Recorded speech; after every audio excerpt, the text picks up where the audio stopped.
ओम श्री गुरुभ्यो नमः। हरिः ओम। सदाशिवसमारंभां शंकराचार्य मध्यमाम् अस्मदाचार्यपर्यन्तां वन्दे गुरुपरम्परां। सद्गुरुचरणारविन्दाभ्यां नमः।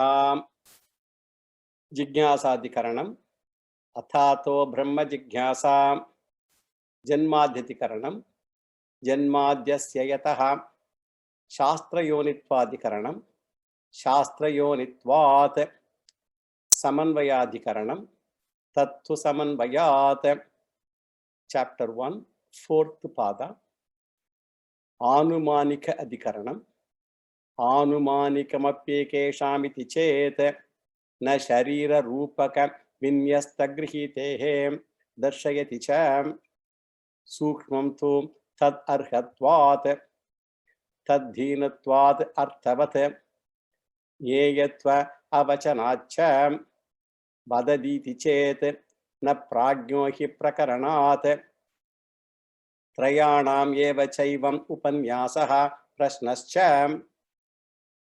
So we have been seeing the sixth sutra in the fourth pada first chapter, the 112th running Brahma Sutra. And the objection raised in Sutra 5, the previous sutra, is further refuted here. And Vyasacharya says, Swatantra Pradhanam or Swatantra Prakriti does not have Vedic support.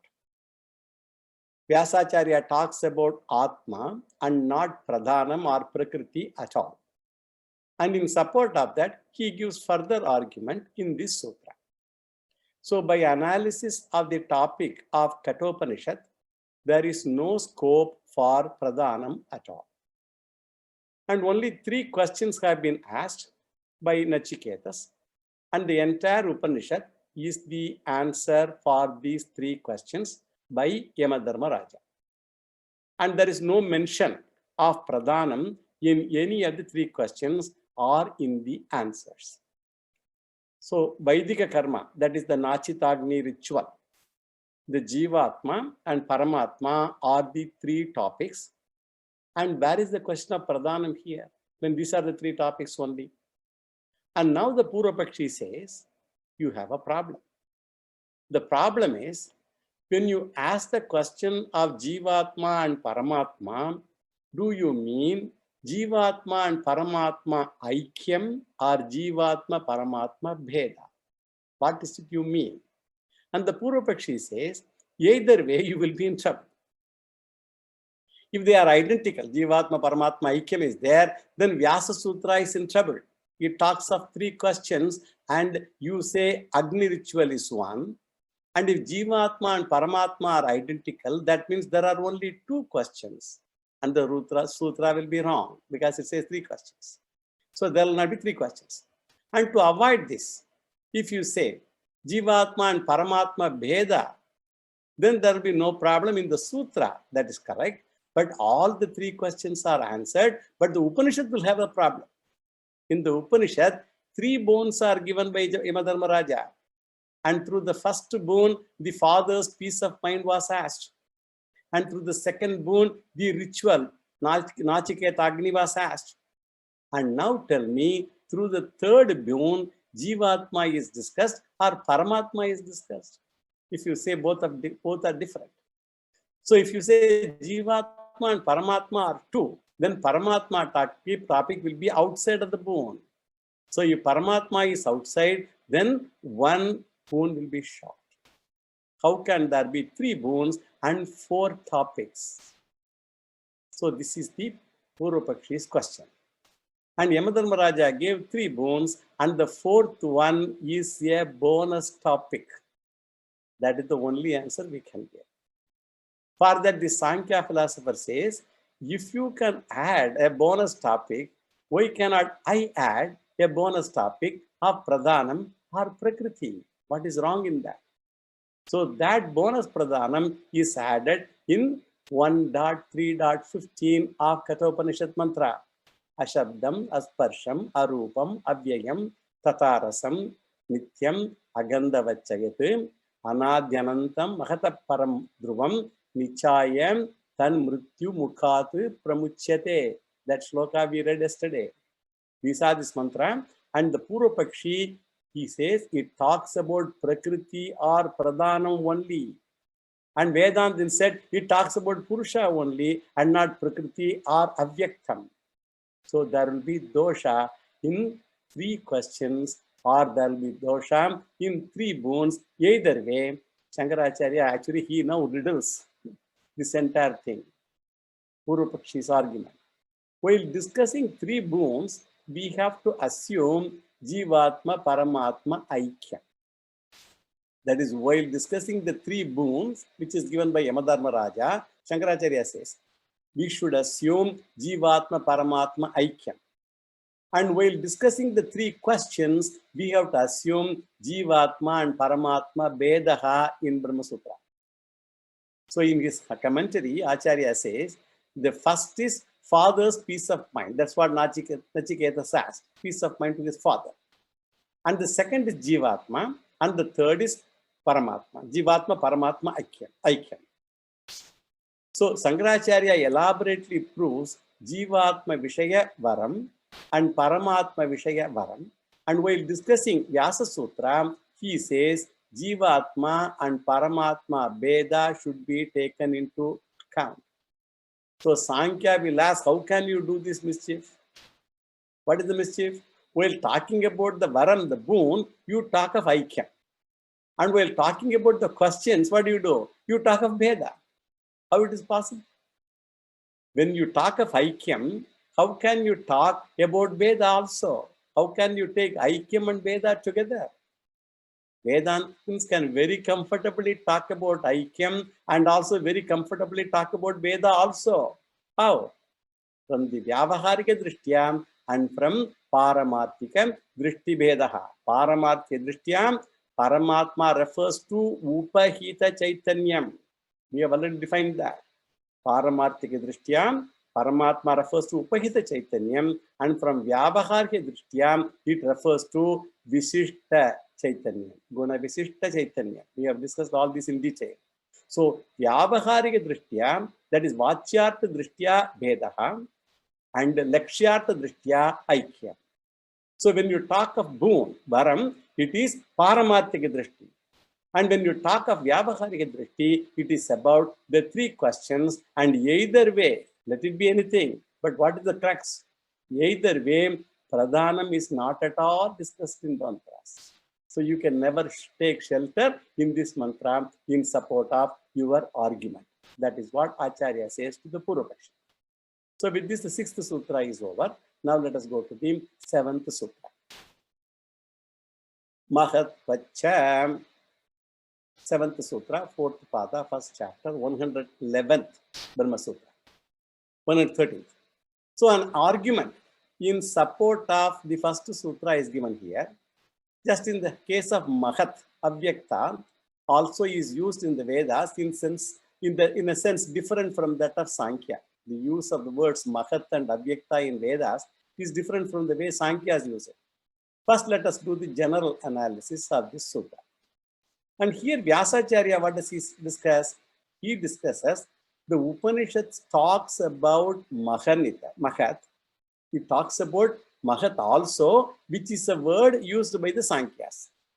In Kathopanishad, we have Mahat, we have Avyaktam, we have Purushaha. All those things are there in Kathopanishad. We read that sloka.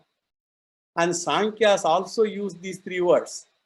Now let us look at the Mahat occurring in the mantra. Which mantra? In the Kathopanishad mantra. And once we know Mahat is used in different meaning from the Sankhya meaning, we can extrapolate the meanings of other 2 words also. As Mahat is different from Sankhya, Mahat, the Sankhya Mahat, so Sankhya's also have Mahat. So the Mahatta Vedantin is different from Sankhya, the Sankhya Mahat. The word Avyakta also of Vedanta is different from that of Sankhya Sabda. That can also be proved. This is the approach Vyasacharya is going to take. So here the Vyasacharya says, it is different from the Mahat used by Sankhyas. The word Mahat is used in Kathopanishad, the mantra 1.3.10, which I read in the last class.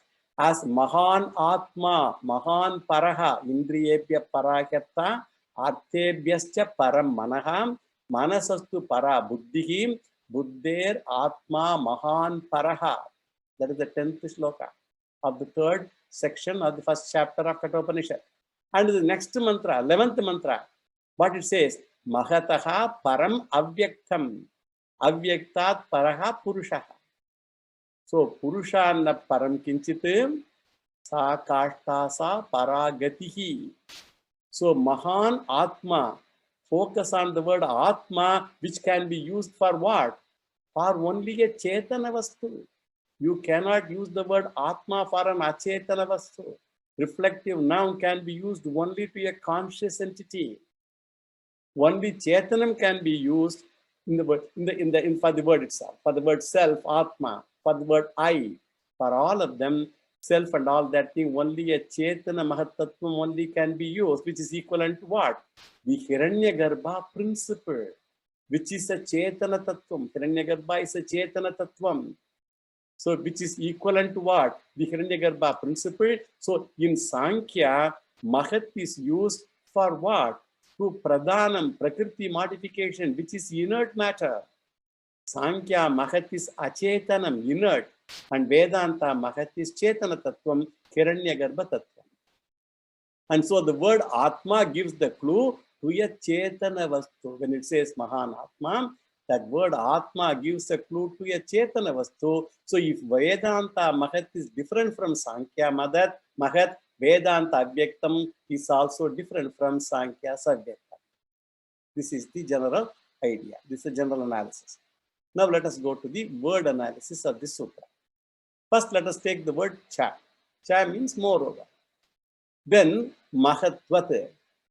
Mahatvat, like the word Mahat, occurring where? In 1.3.10 and 1.3.11 of Kathopanishad. That does not reveal the Sankhya Pradhanam, Sankhya Prakriti. And Cha means moreover. Like the word Mahat occurring in Kathopanishad, the word Avyakta also does not reveal Sankhya Pradhanam. 1.3.10 of Kathopanishad. Indriyebhyaha Parakyatta Arthebhyascha Paramanaha Manasastu Para Buddhihi Buddher Atma Mahan Paraha. So the significance of the word Cha, that is what it conveys another reason added to the reason given in the previous sutra. That is why it says Cha, add, in addition. Then Mahatvat, the suffix Mahat, the Vat indicates what? In the meaning of comparison. It compares. So Shankaracharya gives another example also, saying that Mahan, the word Mahan is used for Atma also in another portion of Kathopanishad in the 2nd chapter, first chapter, 2nd section, mantra 22 of Kathopanishad. Here, Mahan Atma refers to Brahman itself. Ashariragum, Sharireshu, Anavasteshu, Avasthitam. Mahantam, Vibhuhu, Atmanam Matvam, Viraha, Na Shochati. Sometimes Mahan Atma refers to Hiranyagarbha. Sometimes Paramatma itself. Whether it is Hiranyagarbha or Paramatma, it reveals what? Only a Chetana Vastu. Our emphasis is what? On Chetana Vastu. But does not reveal Achetana Pradhanam or Achetana Prakriti. With this, the 7th sutra is also over. So this Adhikarana, it's a small, is also over. To conclude, now again we have to do the 5-factor format analysis. First one is Vishayaha. Vishayaha is the subject matter. So the subject matter of the Adhikaranam is what?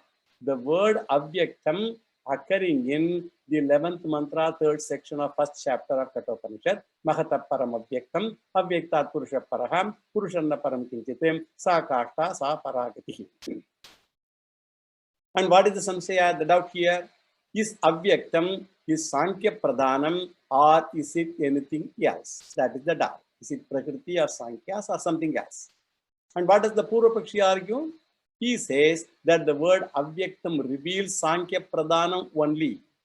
Sankhya Pradhanam is the basic matter principle, which has got an existence independent of consciousness. It is independently existent. It is Swatantra Achetana Tattvam. And the support he says is what? Upanishad also uses these three words, namely Mahat, Purusha, and Avyaktam. So Sankhya philosophy also uses the same three words and asserts they relate to Pradhanam only. That is the argument of the Purvapakshi. And what the Siddhanta says, the word Avyaktam refers to the physical body alone, which is indicated in the Ratha, chariot imagery. The chariot imagery which we read in the previous class, Ratha. So the Ratha Kalpana. This is the primary approach. And the secondary approach is what? We can take Avyaktam as the basic matter principle. So a compromised version of Avyaktam is basic matter or energy, which is dependent on consciousness. Most important, it is not independent. It is dependent on consciousness, and it does not talk about an independent matter at all. That is the Siddhanta's view. It is Paratantra Moola Prakritihi Natu Swatantra. So whether it is the first meaning or second meaning, we do not accept Pradhanam of Sankhya philosophy.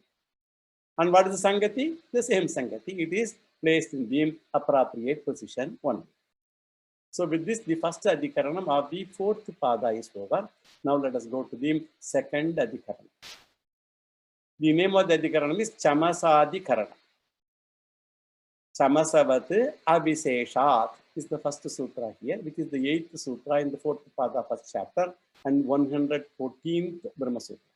Chamasavat Abhiseshat.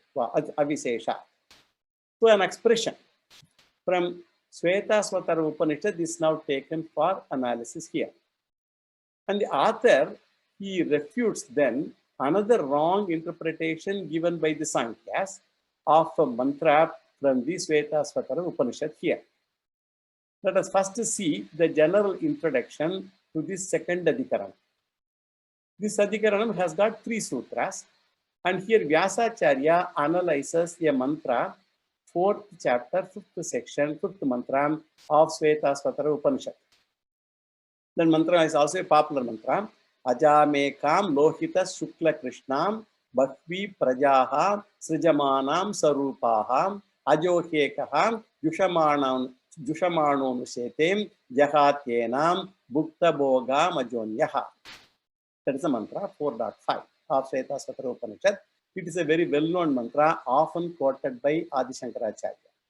Both in Brahma Sutra and in Shankara Bhashyams, many of the Shvetasvatara mantras are quoted, and many people say even the available Shankara Bhashya is not his own.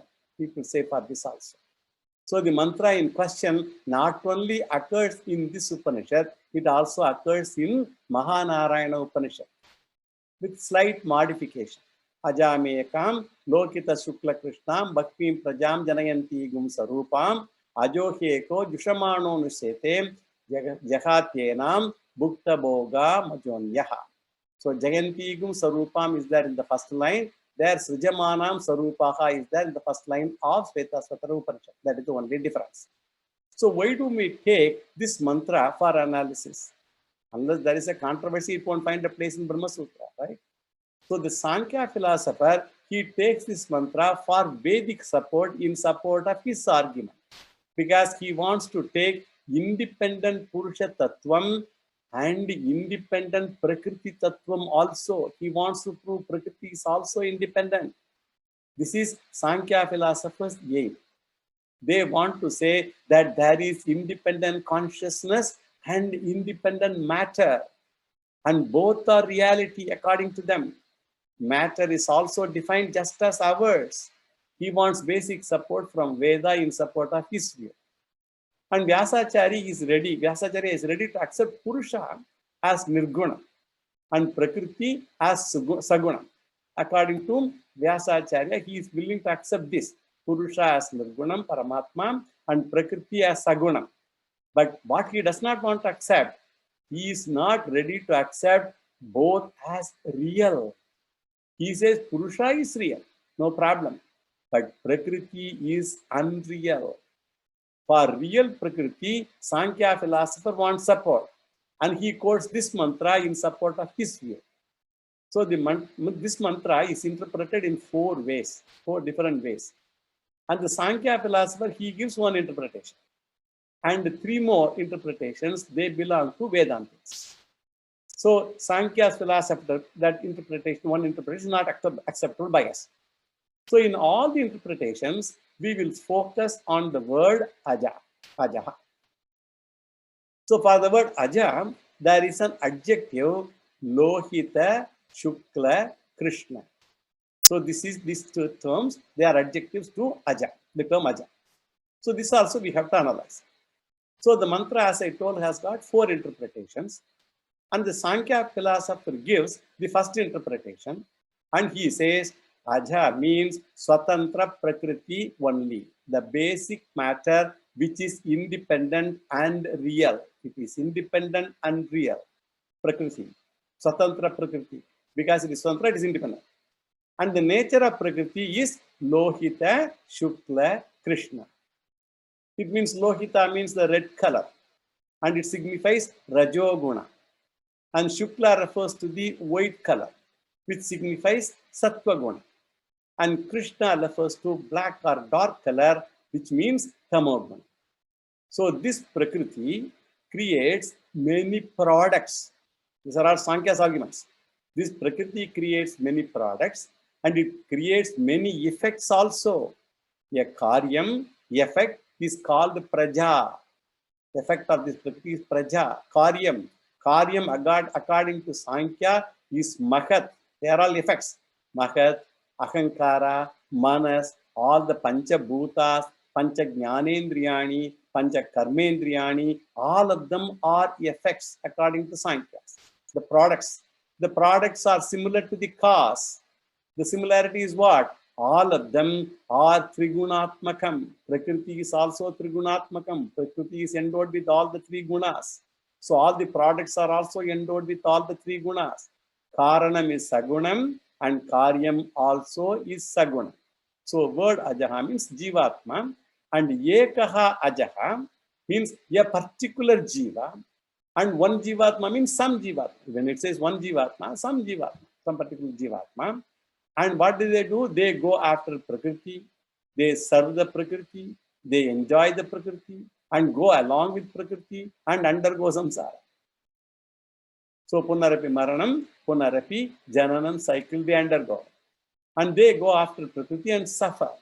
Whereas there is another Prakriti, another person, the other intelligent jivas, they make use of the Prakriti intelligently to get all the Purusharthas. They make use of the Purusharthas. And then what they do? They give up Prakriti also. So the second set of people use the Prakriti intelligently and throw it away after use. So here the first word, Ajam Ekam Lohita Shukla Krishnam, that first Aja here of the mantra means Swatantra Prakriti. And the second Aja, where it comes, Ajoheko Jushamano Nushete, that is coming in the second line, and there it means Jivatma. So the first Ajaha means Prakriti, and second Aja refers to Jivatma. So Prakriti means Aja because it is Anadi and birthless, and Prakriti is called Ajaham and it is Anadi. And similarly, Jivatma is also Ajaham and Jivatma is Purushaham and also birthless. So the word Aja means what? Birthlessness, the one who is birthless. So Aja means the one who is birthless. And according to Sankhya philosophers, Sattva, Rajas and Tamo Guna Prakriti, this Prakriti is capable of creating, that is the Prakriti endowed with these three gunas, Trigunatmika Prakriti is capable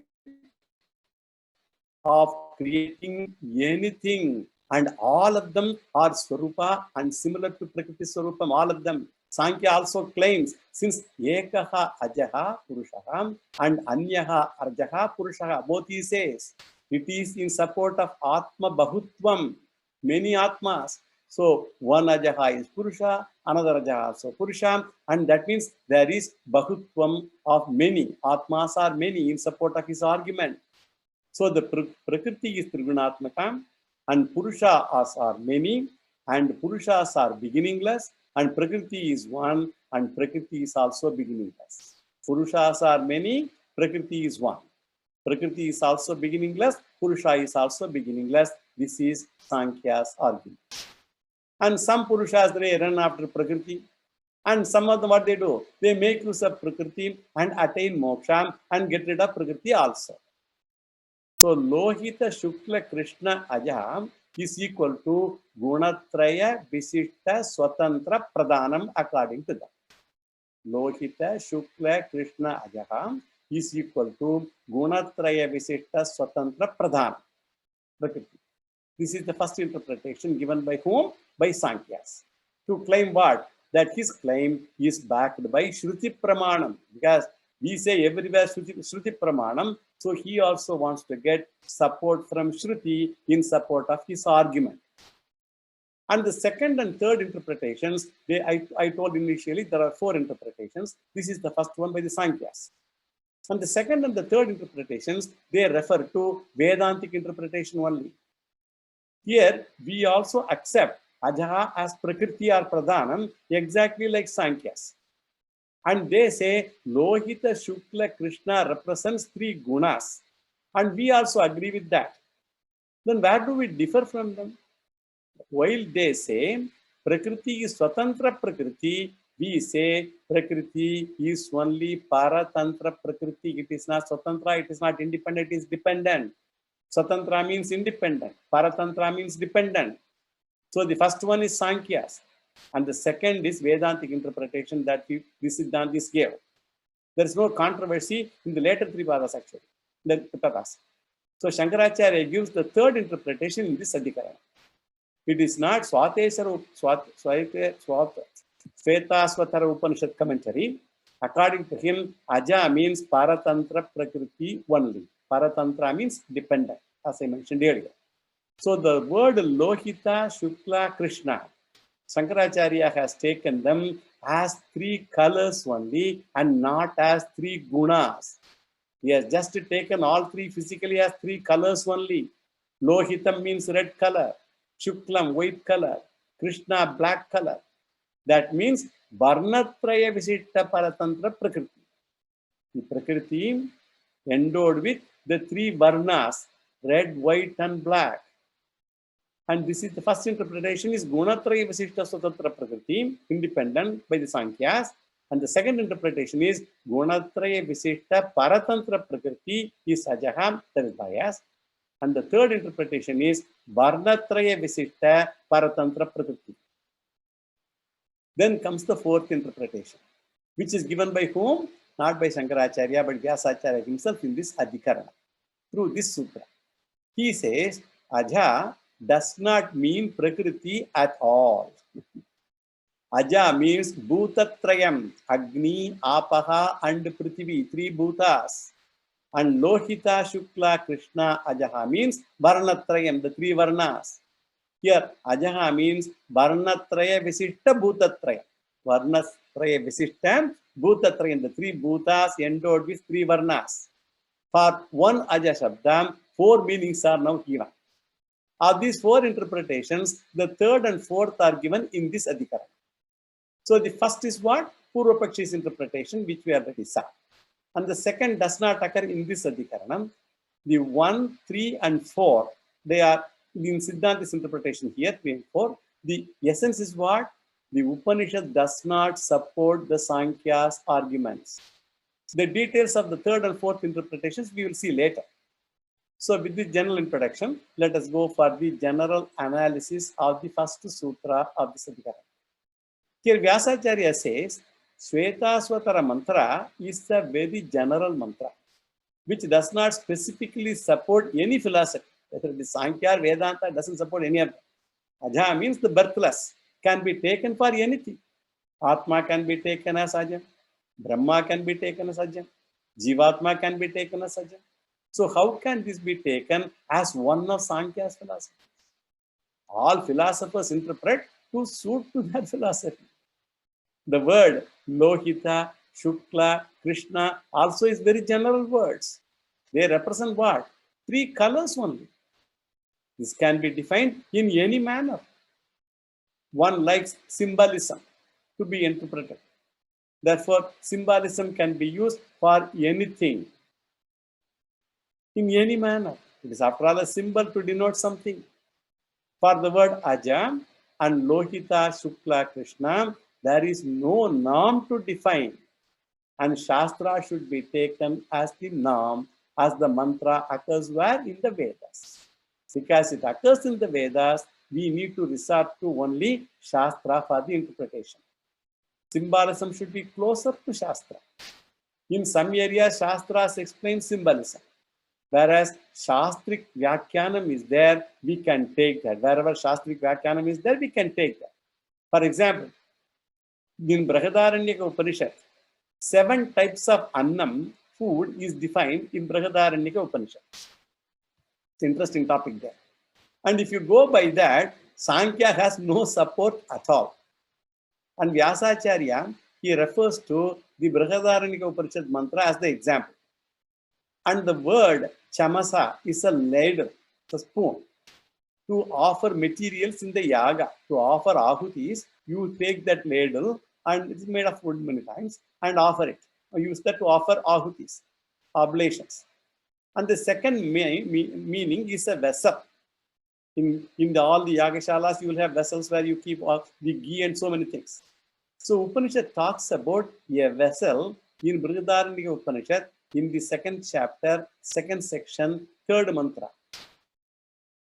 Arvag bilas chamasaha urdva buddhnaha tasmin yesho nihitam vishwarupam tasyasata rishayah sapta tire vag ashtami brahmanam samvidhaneti. That is the mantra. That is the 2nd chapter, 2nd section, 3rd mantra. And there is a vessel. There's a vessel in the Yagashala, and he is giving the description of the vessel. And how that vessel is? That vessel is upside down. It is bottom up. It is an upturned vessel. And it is filled with manifold glories. It is filled. That is there in the vessel. It is not an empty vessel, filled with manifold glories. And on the sides of the vessel, who are sitting? 7 rishis are seated around that. And not only that, there is an 8th rishi also. And the 8th rishi is the organ of speech, is the 8th rishi. The 2nd line says, Vag Ashtami, the Vag. That is the Ashtami, 8th rishi.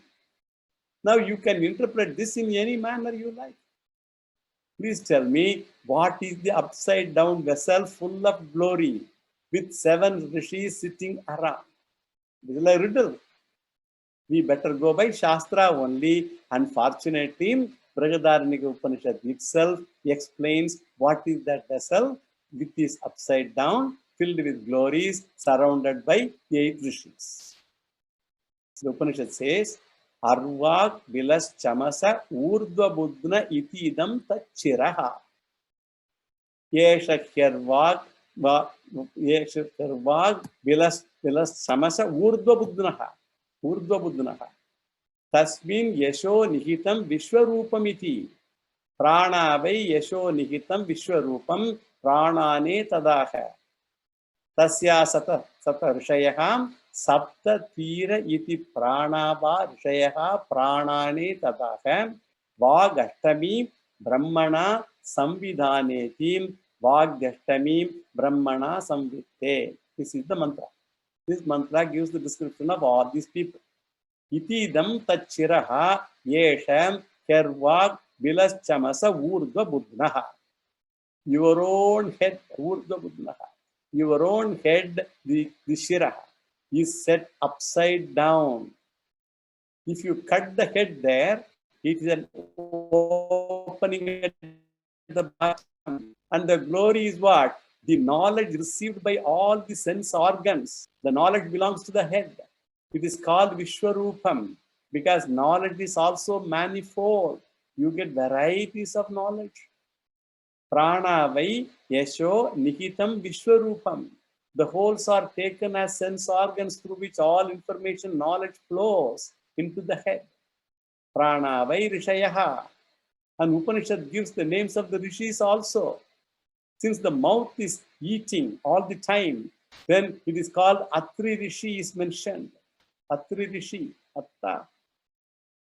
And there is no question of right or wrong here in the interpretation. We accept it as Shastra Pramana.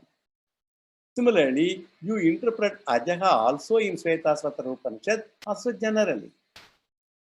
Now let us give the word analysis for this sutra. And there are two words. This example is given for what from Brihadaranyaka. Any kind of interpretation can be given, but whatever is given in the Shastra is what we take because we are studying the Shastras. And there are two words in this sutra, Chamasavat, like a cup, Chamasavat, and Aviseshat. Aviseshat means because of no special characteristic, no Vishesha, no special characteristic. So the word Aja in Svetasvatara Upanishad does not reveal Sankhya Pradhanam because there are no specific references, Aviseshat. How? Chamasavat. As in the case of the Chamasa, this ladle in the Brihadaranyaka Upanishad mantra 2.2.3 that we just read. So this is the mean, general meaning. So Aviseshat means any specific indication is not there in the mantra itself. No Vishesha indication is there. No specific indication. So mantra says birthless, Ajaha. Of what? Birthless of what? That is not defined or specifically mentioned here. Which birthless thing Aja says, we do not know.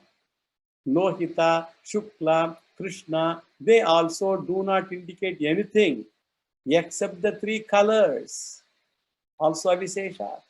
So Chamasa mantra also does not give any clue. So I can define as I wish. That is what we are trying to drive at here. One can interpret the way one wants. So when you go by Shastra, then how do you prove that it reveals Vedanta? Because we are saying now, if you interpret yourself, you can interpret in any way you want. But when you go by Shastra, then we have to now prove that the Shastra interpretation reveals Vedantic principle, not Pradhanam of Sankhya's. That is given in the next sutra that we will read. Jyotiraham upakramatu tatahi adhiyata eke. Jyotihi upakramatu tatahi adhiyata eke. Fourth sutra of ninth sutra of the fourth section of first chapter, first chapter, 115th running Brahma Sutra. And this is an explanatory sutra, as it were, of the sutra for the 8th sutra, previous sutra. So let us do the general analysis first. And we said in the previous sutra that the mantra was too general. It was not specific, Aviseshat. And we have to study the Shastra further. Wherever doubts are there, what we should do? Read the Shastra again. Don't say Shastra is wrong, read it again. So now we have to interpret, keeping the interpretation of Shastra itself. Because Shastra is Pramanam. So we have to again try to interpret based on Shastra only. And Shankaracharya's interpretation is the third interpretation here. I said there are 4 interpretations, right? So Shankaracharya says the word Aja means a beginningless entity. Beginningless. So it is actually Aja, means it's feminine gender. It should refer to Prakriti. So the question is what? This birthless Prakriti, is it Swatantram or Paratantram? Is it independent or dependent? And the mantra does not say anything about it at all. We cannot blindly take anything also to suit to our views. In the beginning, the Svetasvatara mantra said, 1.3 says, it gives some clue. Te dhyana yoganugata apashyanne devatma shaktim swagunair nigudam. Yak karanani nikilani tani kalatma yuktan yeditishtat ekaha. There is that mantra 1.3 of Svetasvatara Upanishad. Here, if I read it the way I normally read, then it will be better. Te dhyana yoganugata pasyan devatma shaktim swagunair nigudam yak karanani nikilani tani kalatma yuktan yeditishtat ekaha. Here the idea is what? It talks about the power of Brahman by which Brahman is able to create, preserve and resolve the universe. Those who were devoted to meditation and contemplation, they saw the self, the Atma, the power of the divine hidden in one's own qualities. He is the one who rules over all these causes from beginning to the end. That Shakti, that is called Devatma Shakti, as mentioned in the mantra, Devatma Shakti. And later we find the elaboration of that power also, that Devatma Shakti. And that power is said in our sutra as Aja. That is the interpretation. That power, that Shakti is given as Aja in the sutra. So Shakti can never exist independently. Shakti has to depend upon a Shaktiman. The person endowed with Shakti. Shakti is never Swatantram, never independent. Your thinking power cannot exist without you, without independent of you. Your speaking power cannot exist independent of you. Hearing faculty cannot exist independent of the hearer. Therefore, Prakriti, being a Shakti, can never be Swatantra, can never be independent. It is Paratantra only, it is dependent only. So this interpretation is correct because it is based on the same Upanishad itself. Which Upanishad? Shvetasvatara Upanishad itself. Shankaracharya gives another mantra from the same Upanishad, 4.10. Mayam tu prakritim vidyan mayinam cha maheshwaram tasya vayava bhutaistum yaptam sarvamidam jagat. So you understand that Prakriti is Maya. Mayam tu Prakritim Vidya. Mayinam cha Maheshwaram. The wielder of Maya, the controller of Maya is Maheshwaram, the great Lord himself. The whole world is pervaded by beings that are parts of the Lord. The present mantra is 4.5, and in support of this, Shankaracharya quotes the previous as also the later mantra. Two mantras he quotes in support of the present mantra 4.5 that we read earlier. Here, one is the mantra before that is from first chapter, third mantra. Te dhyana yoganugata apashyan devatma shaktim sogunair nigudam yakkaranani nikilani tani kalatma yuktani atitrittatyekaham. That is the first mantra. The previous mantra, he used that as a quotation that we just saw. And the later mantra in 4.10, Mayam tu prakritim vidyan mayinam cha maheshwaram tasya vayava bhutaistu vyaptam sarvamidam jagate. 4.10. So the later mantra says Maya is Prakriti and nature of Maya is Maheshwaraha. So this is called Mayi. Nature of Maya is Maheshwara, called Mayi. We know Deha, Dehi, all that. We know those terminologies. And he is one who controls Maya. Ishvara means the controller. So from this mantra, what do we come to know? We come to know that Maya is equal to Prakriti, and Prakriti is under the control of Ishvara, and therefore Prakriti is only Paratantra, not independent, and so it's not Swatantra Prakriti. Thus Shankaracharya concludes Aja refers to Paratantra only, a dependent Vastu only. Lohita, Shukla, Krishna, they do not refer to Gunatrayam, but Varnatrayam, not all these Rajotamo, Sattva, Tamo Gunas, but talks about the three colors, only Varnatrayam. So Upanishad talks about the same thing in the same Upanishad, as we saw, Svetasvatara Upanishad. And also in Chandogya Upanishad, there is a mantra in 6th chapter, 4th section, first mantra. Yadagre rohitam rupam tejasaham tadrupam yat shuklam tadapam yat krishnam tat. So yat shuklam tadapam yat krishnam tat annasya apagat agnehe agnitvam vacharambanam vikaro namadeyam trini rupani tyeva satyam. All the three colors only, the three colors only are the reality, trini rupani. When fire is gross, it has red color, which comes from its subtler aspect. And there is also the white color in it, which comes from the subtle water aspect. In the fire, there is water element. Similarly, sometimes it has a dark color, the fire, which comes from the subtle earth element. So the Upanishad says, we discussed all these shlokas in great detail then. So you can refer to those lectures. So the Upanishad says, in reality, fire is nothing beyond these three colors only: red, white, and black. So this proves the fallacy of the idea of the gross fire. Now the Chandogya Upanishad talks about three colors, and they represent three elements: the red, the color, that is the fire; the white color refers to water, the water principle; and the black color represents the food principle, Anna Tattvam or Prithvi Tattvam. So in Chandogya Upanishad, three elemental tattvams, Bhutatrayam, is talked about, three elements. First is Agni Srishti, and Shankaracharya says, I will choose Bhutatrayam in place of that, which has Upanishadic support. So instead of saying that, he says Bhutatrayam, which has Upanishad support. And Gunatrayam has no Upanishadic support, but Bhutatrayam has. Then comes the problem. Three colors belong to three bhutas only. And how do you say that the Varnatrayam belongs to only Prithvi here? Because three colors belong to three bhutas, right?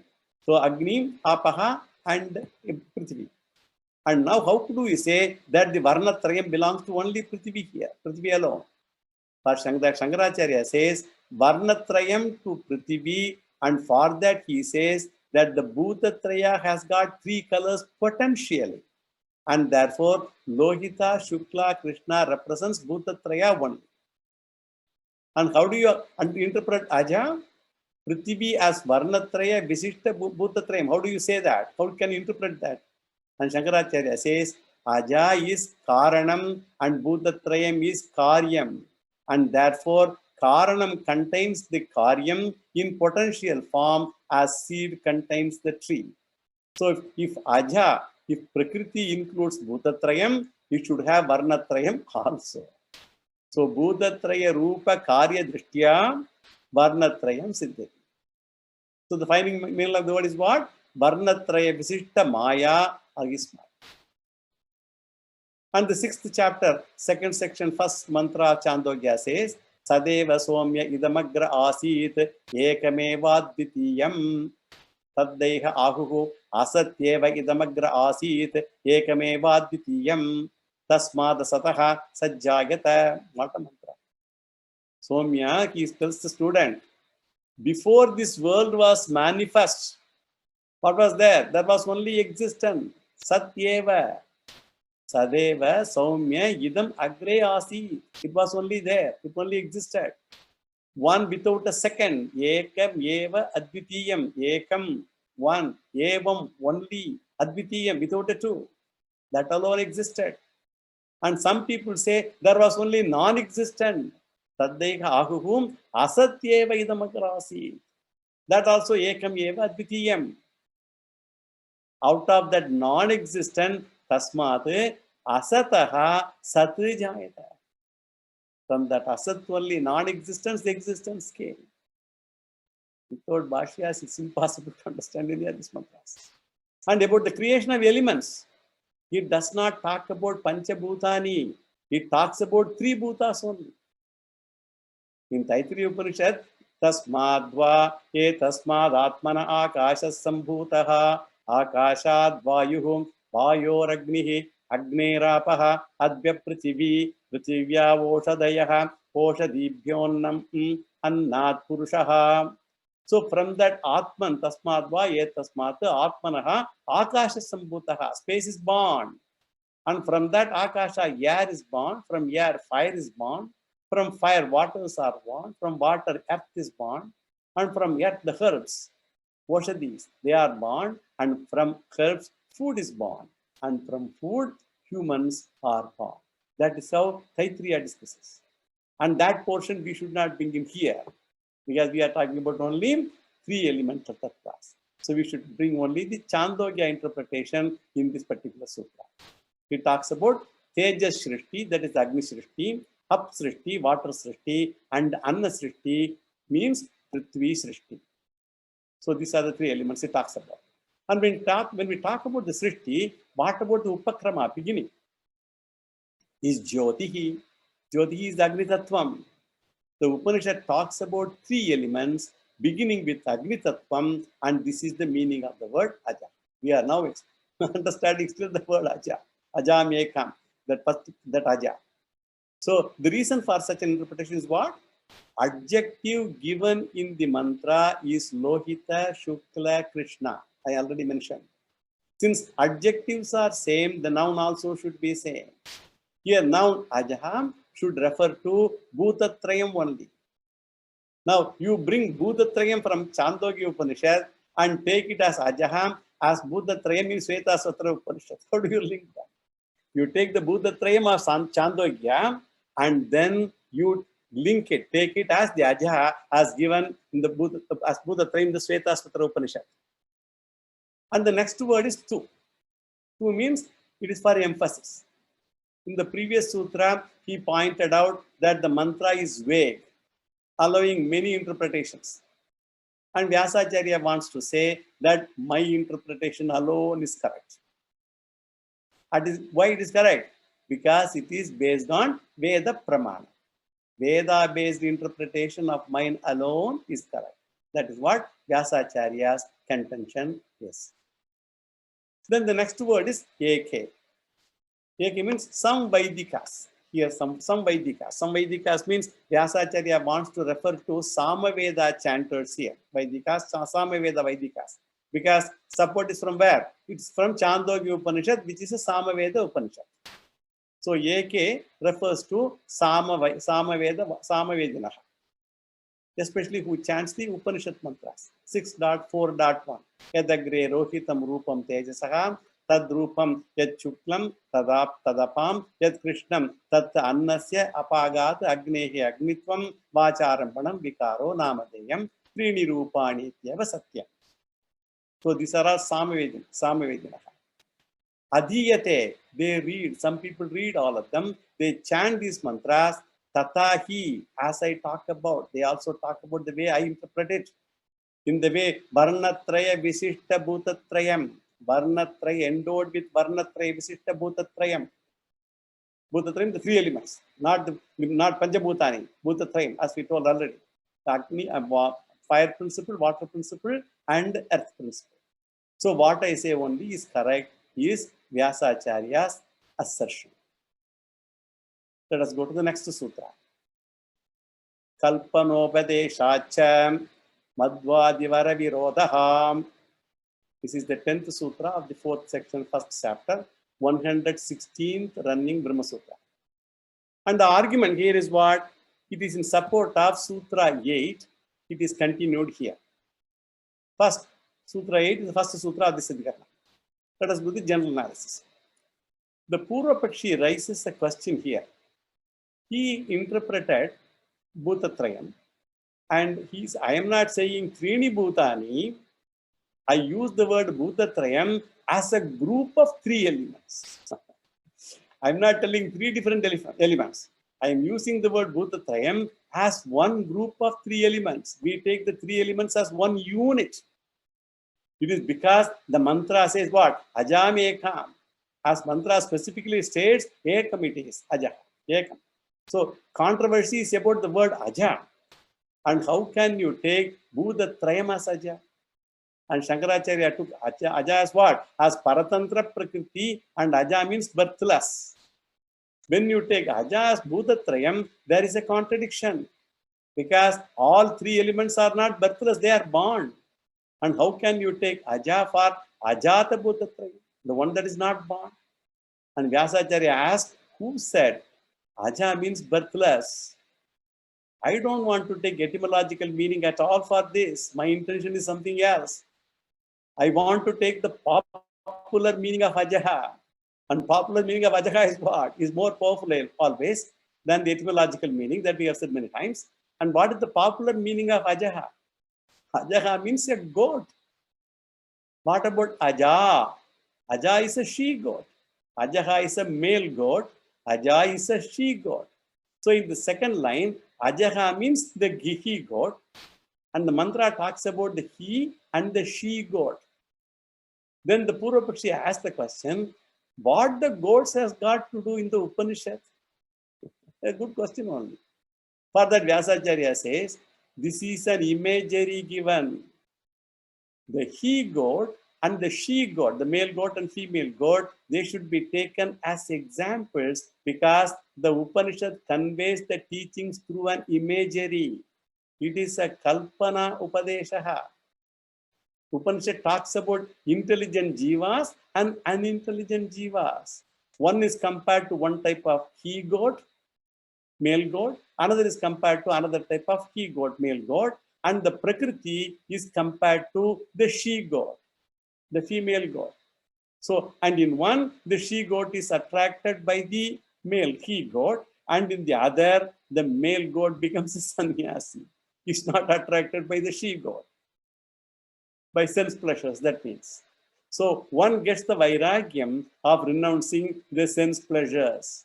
So, one example is given in this sutra. And here Shankaracharya quotes Chandogya Upanishad, 3rd chapter, 1st section, 1st mantra, where sun is compared to madhu, honey. What the mantra says, Asavva adityaha deva madhu tasya dhyaurevam tiraschina vagumsaha antariksham apupaha marichaya putraha. So sun is honey of gods, deva madhu. Can sun be honey anytime at all? There is no connection between sun and honey, but it is an imagery. In Kathopanishad, the body is compared to a chariot, another imagery. Similarly, Jiva is not a god, but god imagery is given. So as regards the Lohita, Shukla and Krishna, Vyasacharya says that you imagine Lohita, Shukla, Krishna, goat of these three colors. And not only is a she goat with 3 colors, but it has many children also, putraha, many of them. Now we will go for the word for word analysis here. The word cha is taken first and it means moreover, in addition. And kalpanopadesha means here, since the teaching is through an imagery, a kalpana. And madhvadivata means madhu adivata, like honey imagery for the sun, adityaha. So avirodaha, there is no contradiction. This is the running mate. Now we will see the significance of the kalpana upadesha. It is a compound word. One is kalpana. Kalpana means imagery, and upadesha means teaching. So it is a teaching through an imagery, kalpanopadesha. Because of this reason, sadhyam kept in my mind is what? Avirodaha, the conclusion, for which the reason the kalpana is given. That is avirodaha. And the cha means what? Further supportive argument are also given. And the next word is what? Madhu adivat. It consists of madhu and adi and madhu. So madhu means honey. He keeps in mind the honey imagery given in the 3rd chapter, 1st mantra, first section, 1st mantra. Asavva adityaha deva madhu. The mantra I just read. And adi means etc. Madhu adi, etc. Not only honey imagery is there, but also there are many other imageries also. And physical body is compared to a tree in some places. So as in the case of imageries in other Upanishads, goat imagery also should be taken as an imagery. There is no contradiction if Aja is taken as birthless also. So instead of taking it as birthless, we take it as goat-like. The 3 elements like the goat, 3 different colors. There is no contradiction. And the Purva Pakshi's problem is what? Etymologically, this problem is etymologically, and Vyasacharya is the popular meaning he takes. Purva Pakshi takes etymologically. So if Aja as Varnatraya Visishta Prakriti, there is no need for goat imagery at all. And Shankaracharya's interpretation does not require goat imagery also. It is taken birthless Prakriti, there is no problem. So there is no contradiction in that way. Acharya interpreted also. That's what we are trying to say. So in the previous problem, Avyaktam as body, and here he takes Ajaha as God. Now we will complete this Adhikaranam in the traditional format, because this only the way it is an imagery. We should take only that much. And what is the conclusion? In our standard format, 5-factor format, the Vishayaha, the subject matter of this Adhikaranam is what? The subject matter is Ajaha. Ajaha represents Sankhya Pradhanam or not. That is the Samshaya. So the Aja Shabda occurring where? In Svetasvatara Upanishad is the subject matter, Vishaya. And the Samshaya is whether that represents the Sankhya Pradhanam or not. Thus it reveals Sankhya Pradhanam Prakriti. And the Purva Paksha, the contention of the opponent, What does he say? Aja reveals the beginningless cause of world, therefore beginningless Prakriti only. Lohita, Shukla, Krishna refers to the three gunas.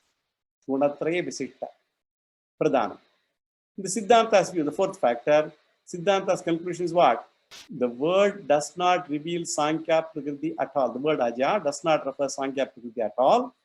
It is not supported by what? By the Veda Pramanam, because Veda does not talk about an independent matter, whereas Sankhya philosophers talk about independent matter. Vedic interpretation is twofold that we saw also.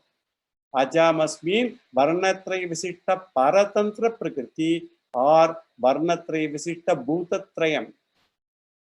The Sankhya's interpretation is wrong, is our conclusion. This is Siddhanti's take. And Sangati, the Adhikaranam is in the appropriate place in the Brahma Sutra. So with this, the second Adhikaranam is over. Now we will go to the third Adhikaranam in the next class. So Vedadau Swara Prokto Vedante cha Pratishtitaha Tasya Pratilinasya Parasamaheshwaraha Purnamada Purnamidam Purnat Purnamidachyate Purnasya Purnamadaya Purnameva Vasishyate Om Shanti Shanti Shanti.